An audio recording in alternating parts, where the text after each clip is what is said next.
দর্শক শ্রোতা, বলুন তো আমরা কোথায় আছি? জি, আপনারা সঠিক ধরেছেন, আমরা একটা আখ ক্ষেতের এখানে আছি।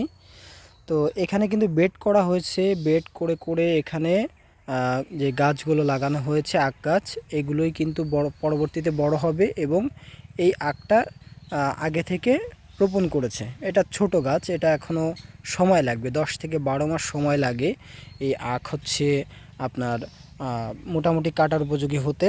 এবং এই আখ কিন্তু আপনারা জানেন যে দোআঁশ অথবা বেলে দোআঁশ মাটিতে কিন্তু বেশি ভালো জন্মে। আপনারা দেখুন এখানের যে মাটিটা, এই মাটিটা কিন্তু বেলে দোআঁশ। এই মাটিতে পানি জমে থাকে না, আর পানি জমে না থাকার কারণেই এখানে আখটা ভালো হয়। আর যেখানে পানি জমে থাকে সেই ক্ষেত্রে অবশ্য আখটা ভালো চাষ হয় না। এবং আপনাদের দেখা যে এই পাশে দেখুন এক সারি আখ এখানে আছে এবং এই সারিটা বেশ বড় হয়ে গেছে। কি চমৎকার দেখাচ্ছে, একবার একটু দেখুন যে কত সুন্দর। আর এগুলো কিন্তু বাঁশ দিয়ে একটা মাচা মতো তৈরি করে এটা কিন্তু দাঁড় করিয়ে রাখা হয়েছে বেঁধে, দড়ি দিয়ে। আপনাদের একটু দেখাই, এই যে বাঁশ, এখান থেকে একদম টানা দড়ি দিয়ে এখানে এই আগগুলো বেঁধে রাখা হয়েছে। এর কারণ আগ যাতে নিচে পড়ে নষ্ট না হয়। এবং আখের বেশ পরিচর্যার বিষয় আছে। আপনারা জানেন যে এই আখ দিয়ে কিন্তু আখের গুড়, চিনি, আরও মোলাসেস, বিভিন্ন ধরনের আখের শরবত এগুলো তৈরি হয়। তো এই আখটাকে আপনার মজবুত রাখতে, মোটা করতে, আপনার এই যে পোকা যাতে না লাগে তার জন্য এই আখের এই সিস্টেমটা দেখুন যে দড়ি দিয়ে খাড়া করে রেখে দিয়েছে যেন এটা মাটিতে লুটিয়ে পড়ে পোকা আক্রমণ না হয়। তো সেই জন্য এটা করেছে। কি সুন্দর বেড তৈরি করে দেখুন, এই মাথার থেকে একদম ওই মাথা পর্যন্ত মনে হচ্ছে যেন একদম ছবির মতো। আর আপনারা জানেন যে আখের যে পাতাটা, এটা কিন্তু পশুখাদ্য হিসেবেও এটা আপনার ব্যবহার করা হয়। আর এই আখের পাতায় যখন বাতাস লাগে তখন দারুণ একটা শো শো শো শো আওয়াজ বের হয় এবং এত সুন্দর আপনাদের কি বলবো।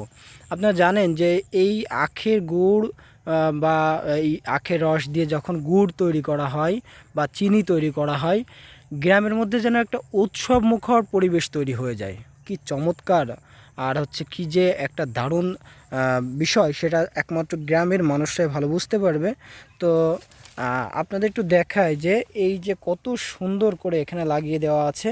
আর এগুলো কিন্তু নিয়মিত সেচ দিতে হয়। যদি পানি শুকিয়ে যায়, একটু খরা পড়ে, সেচ দিতে হয়।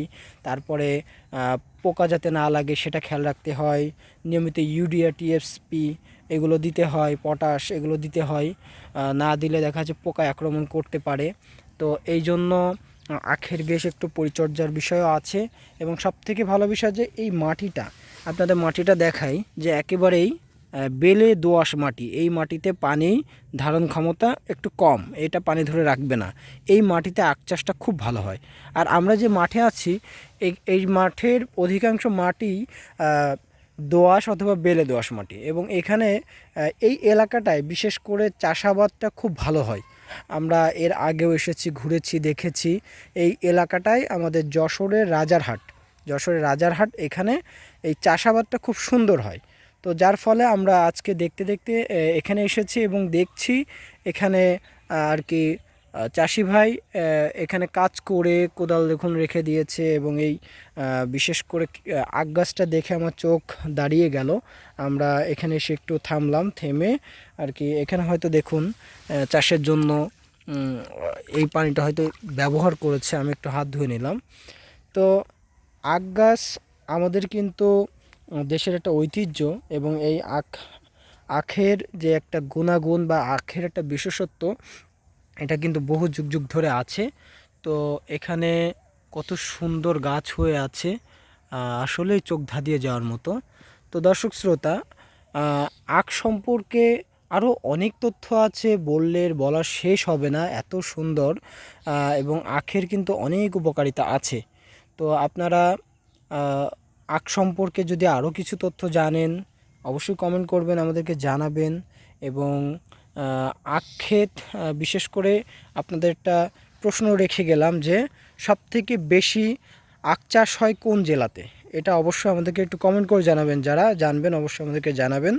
তো আমরা আজকে এখানেই বিদায় নেব। সকলে ভালো থাকবেন, সুস্থ থাকবেন এবং নিয়মিত আমাদের চ্যানেলটি কৃষি সম্পর্কে যদি কোনো ভিডিও দেখতে চান তো আমাদের চ্যানেলটি সাবস্ক্রাইব করে পাশে থাকবেন।